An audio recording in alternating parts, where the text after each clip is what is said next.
Natuntun na ng Philippine National Police ang Sampaguita girl na nag-viral sa social media matapos puwersahang itaboy ng gwardya sa isang mall sa Mandaluyong City.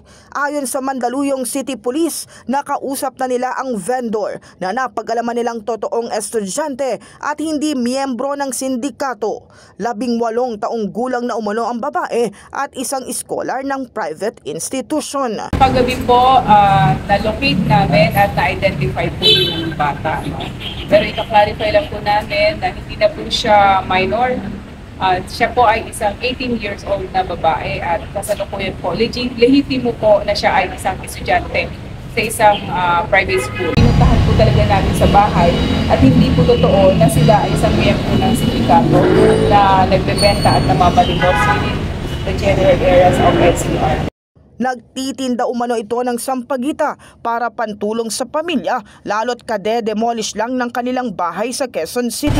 Matalinong bata at nagsusumikap lamang po na madagdagan yung mga pangangailangan nila sa kanilang eskwela dahil po kade-demolish lang daw po ng bahay nila at yun po ay pinatunayan din ng barangay kung saan po nakausap din po namin yung barangay kung saan sila nakatira. Sa ngayon, nakausap na umano ng mga abogado mula sa Commission on Human Rights ang estudyante para sa legal consultation. Wala pa namang pinal na desisyon kung magsasampa ng reklamo ang estudyante laban sa guard ng mall na kasulukuyang iniimbestigahan na ng PNP SOSYA at maging sa nag-upload ng video. Kagabi, wala pa po silang talagang plano kung magpa-file ba ng case against the security guard upload sa vlogger na nag-upload ng video na yun. So, meron na nga po siyang lawyer na pre-invite po ng Commission on Human Rights at siya po ang mag-a-assist ko ano po talaga yung gagawin ng buong pamilya. Naglabas na rin ang pahayag ang agency na kinabibilangan ng viral security guard.